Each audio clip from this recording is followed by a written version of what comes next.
Então vamos lá, pessoal! Agora vamos entender a diretoria da Organização Embaixadores do Rei.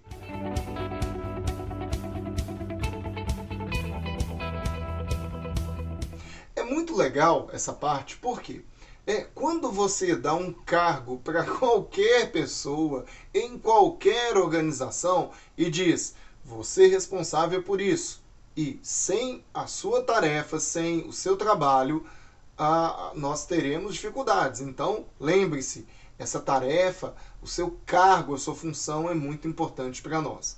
Qualquer pessoa fica feliz com isso. E no caso da Organização Embaixadores do Rei, é a mesma coisa. Então, vamos entender o que é a diretoria. E mais um detalhe. Quando falamos para os meninos, agora cada um vai ter aí um cargo, ou pelo menos, se você tiver 10 meninos, talvez ali uma parte deles vai ter cargos. Às vezes você tem meninos muito pequenos que não podem ocupar nenhuma função. É muito legal porque eles vão se sentir úteis.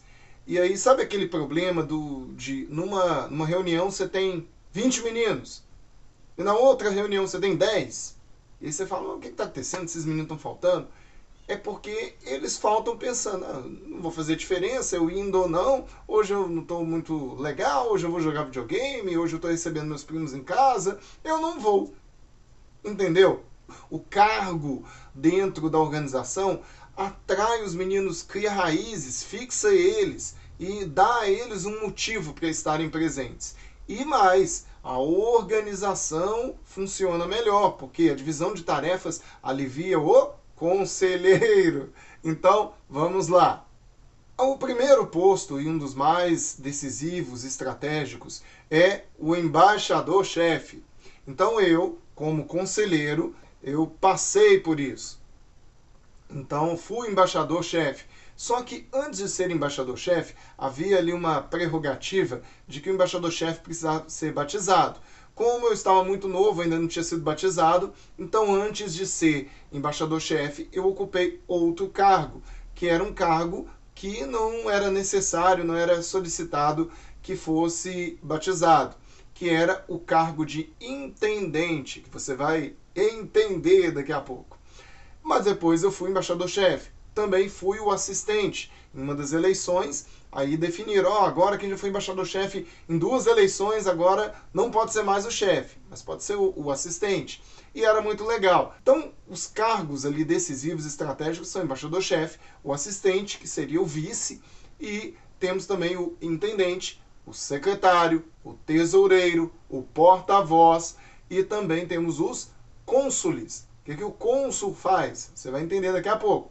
Mas vamos falar do embaixador-chefe. Aqui o que traremos é um resumo, porque no manual do conselheiro e também temos outras orientações adicionais, textos que vão detalhar cada função, mas em geral é importante a gente já destacar algumas coisas. O que o embaixador-chefe faz? Ele dirige a reunião, ele junta ali com os outros integrantes da diretoria para definir o que vai ser feito. Ele tem um acesso muito mais direto, próximo com o conselheiro, e aí o conselheiro é importante que ele oriente esse embaixador-chefe, que futuramente pode ser seu assistente, ou seja, conselheiro assistente, ou mesmo o conselheiro da embaixada, que foi o meu caso. Eu fui o assistente do meu conselheiro quando eu fiz 16 anos.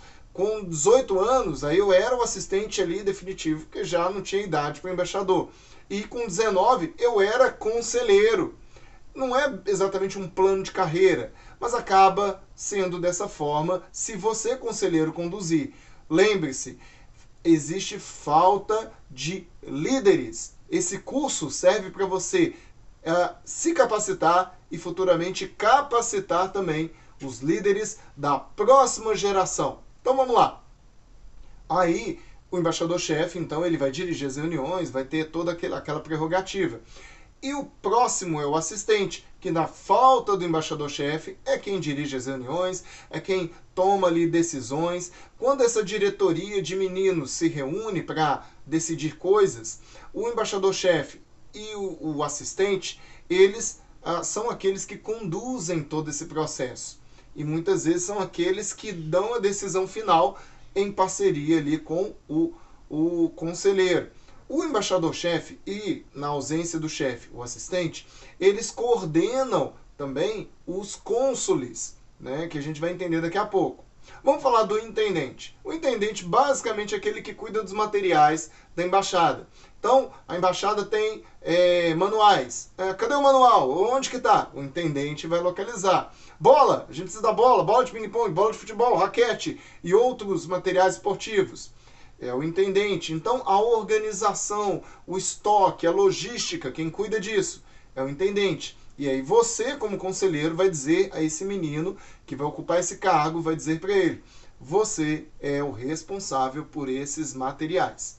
E é claro, o menino vai ficar muito feliz de ele ser o responsável. E o porta-voz? O porta-voz é aquele que prepara a comunicação. Então, por exemplo, chegamos, aí vamos ter a reunião, aí quais são as informações, o que a gente vai ter de novidade e tal. Aí o conselheiro vai gastar a voz dele, fala, não, o porta-voz que fale. O porta-voz, ele tem uma função muito estratégica, fazendo essa comunicação, e isso acontece em outras organizações. Se você tem o presidente da república, muitas vezes o porta-voz é aquele que se ocupa de aparecer, de falar e de comunicar informações importantes em nome do presidente, que nesse caso é em nome do conselheiro ou mesmo do embaixador-chefe. Então o porta-voz, ele vai fazer essa comunicação. Mas não é só isso. Então, no WhatsApp, eu preciso mandar um recado para a galera. O porta-voz cuida disso. Hoje em dia temos o WhatsApp. No meu tempo, era nem e-mail, né? Então, era a comunicação no papel, no máximo telefone. Mas tudo isso fica como responsabilidade do porta-voz. E o secretário? O secretário vai lidar com a chamada, vai lidar com o hall de membros. Então, quem é embaixador? Quem começou? Qual que é o nome? Qual que é o endereço? Qual que é o telefone? Ele que vai anotar. É importante que ele tenha uma letra boa. Ou pode digitar, se ele souber usar aí computador ou mesmo celular, pode-se criar um arquivo digital com informações sobre cada um dos meninos. Isso também é muito importante e é estratégico. Por quê? Você tem ali aquele monte de meninos para orientar. Aí você fica assim, e agora eu tenho que pegar o nome do menino, eu tenho que fazer a chamada. Não. Secretário, faça a chamada. E você fica mais tranquilo. Porque o conselheiro, ele é o estrategista. É ele que coordena de maneira geral. Mas se ele se apega a esses detalhes de chamada, de comunicação, de organização de detalhes mais minuciosos ali, e não olha de forma geral, ele fica sobrecarregado e não dá conta. Então, conselheiro, aprenda a dividir as tarefas. Esse é um princípio lá em Moisés, quando o sogro dele orienta ele a dividir em grupos, e isso vale para nós também. Então, formar ali pessoas responsáveis pelas tarefas. E falando nisso, temos também o cônsul. O que o cônsul faz? Bom, vamos supor que você tem 10 meninos e você tem ali faixas etárias bem equilibradas. Você pode dividir sua embaixada em duas. E aí o cônsul vai ficar responsável por aquele grupo, por acompanhar aquele grupo, por motivar esse grupo. E quando você fizer uma gincana, aí é o consulado A contra o consulado B, ou consulado 1 contra o consulado 2, consulado verde contra o consulado azul. Os consulados podem ter nomes. Olha que legal. E aí a coordenação desses consulados, né? Esse menino que vai ser o cônsul, é como se fosse um quase embaixador-chefe de um grupo menor.